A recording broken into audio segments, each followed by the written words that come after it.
Achuma'S kitchen. இன்னைக்கு வீடியோல நம்ம அரிசி மாவு வச்சு ஒரு 5 ஸ்பூன் அரிசி மாவு வச்சுட்டு ஒரு டெசர்ட் ரெசிபி நாங்க பார்க்க போறோம்.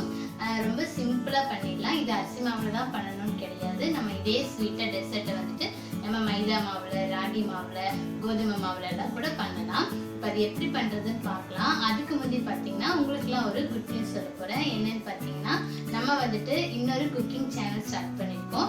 அது பார்த்தீங்கன்னா இங்கிலீஷ் குக்கிங் சேனல். நானும் ஹஸ்பண்டும் சேர்ந்துட்டு ஹப்பி அண்ட் மீ குக்கரி அண்ட் vlogsன்னு சொல்லிட்டு ஒரு இங்கிலீஷ் குக்கிங் சேனல் வந்துட்டு ஸ்டார்ட் பண்ணியிருக்கோம். 2 days தான் ஆச்சு ஸ்டார்ட் பண்ணி ஒரு வீடியோ போஸ்ட் பண்ணியிருக்கோம். இது வரைக்கும் வந்துட்டு இந்த சேனல் ஸ்டார்ட் பண்ணது தெரிஞ்சிருக்காது உங்களுக்குலாம். நான் இன்னைக்கு தான் இன்ஃபார்ம் பண்ணுறேன். கீழே டிஸ்கிரிப்ஷனில் வந்து அந்த சேனலோட லிங்க் கொடுக்குறேன். மறக்காமல் போய் அச்சுமாஸ் கிச்சனையும் இச்சாயாவையும் பிடிச்சவங்க எல்லாருமே வந்துட்டு மறக்காமல் போயிட்டு கீழே அந்த லிங்க் தொட்டுட்டு போய் சப்ஸ்கிரைப் பண்ணிடுங்க. ஓகேயா? மறந்துடாம இப்போ நம்ம ரெசிபி பார்க்கலாம். ஃபஸ்ட்டு வந்துட்டு ஒரு பேனில் 100 கிராம் வெல்லம் சேர்த்திருக்கேன். 100 கிராம் வெல்லம் சேர்த்திட்டு 2 கிளாஸ்க்கு தண்ணி சேர்த்திக்கலாம். இது வந்துட்டு நமக்கு பாகுபதம் வரணும்னு கிடையாதுங்க. இந்த வெல்லம் வந்து நமக்கு கரைஞ்சி வந்தால் போதும். நம்ம கரைஞ்சதுக்கப்புறம் இதை வடித்து தனியாக எடுத்து வச்சுக்கலாம். அடுத்தது ஒரு பேன் வச்சு 1 கிளாஸ்க்கு தண்ணி சேர்த்திருக்கேன்.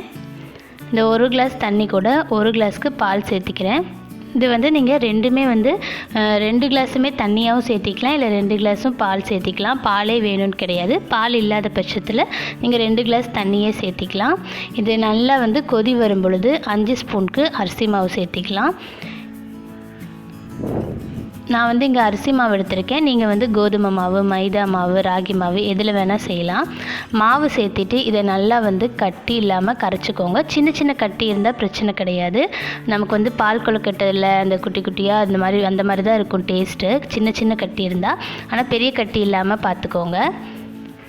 இதை நல்லா வந்து நம்ம இப்போ கரைச்சி விட போகிறோம்.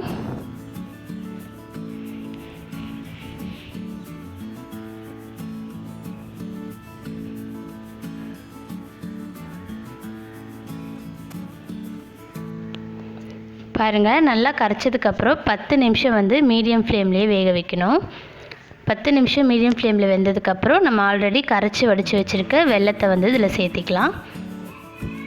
வெல்லத்தை சேர்த்து மிக்ஸ் பண்ணி விடுங்க.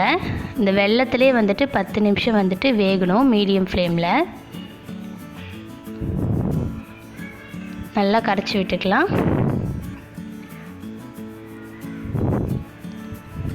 இப்போ வந்துட்டு அந்த 10 நிமிஷம் வேக விடுறதுக்கு முந்தையே பார்த்திங்கன்னா ஒரு கையளவுக்கு துருவின தேங்காய் எடுத்து வச்சுருக்கேன். அந்த துருவின தேங்காவை இதில் சேர்த்து மிக்ஸ் பண்ணிவிட்டு அதுக்கப்புறம் தான் நம்ம வந்து 10 நிமிஷம் வேக விட போகிறோம். ஹை ஃப்ளேமில் வச்சிடாதீங்க, மீடியம் ஃப்ளேம்லேயே வைங்க. அப்போ தான் வந்து நல்லா அந்த மாவு வெந்து வரும்.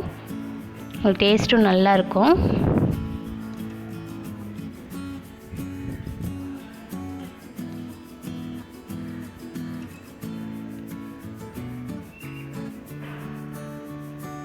பத்து நிமிஷம் நல்லா வெந்ததுக்கப்புறம் லாஸ்ட்டாக ஒரு பிஞ்சுக்கு உப்பு சேர்த்திக்கலாம். கூடயே பார்த்திங்கன்னா 1/4 ஸ்பூனுக்கு ஏலக்காய் தூள், அடுத்தது 1/2 ஸ்பூன் அளவுக்கு சுக்கு பொடி, ட்ரை ஜிஞ்சர் பவுடர் சொல்லுவாங்க இல்லையா, இது வந்து நான் மிக்சியில் அரைச்சி சேர்த்திருக்கேன். இது இல்லைனாலும் பிரச்சனை கிடையாது, அது இருந்தால் சேர்த்திக்கோங்க. சேர்த்து நல்லா கரைச்சி விட்டுக்கலாம். ஃபைனலாக பார்த்திங்கன்னா 1 ஸ்பூனுக்கு நெய் சேர்க்குறேன். உங்கள்கிட்ட முந்திரி பருப்பு திராட்சை இருந்தால் அதை நெய்யில் வணக்கி நீங்கள் இதில் சேர்த்திக்கலாம். அவ்வளோதான் ஃப்ரெண்ட்ஸ், சூப்பரான டெலிஷியஸான ஈஸியான நம்மளோட ரைஸ் ஃப்ளார் பாயசம், அரிசி மாவு பாயசம் தயாராகிடுச்சு. இது மாதிரி நீங்களும் ட்ரை பண்ணி பார்த்துட்டு எப்படி இருக்குன்னு கமெண்ட்ஸ் அண்ட் ஃபீட்பேக் சொல்லுங்கள். தேங்க்யூ.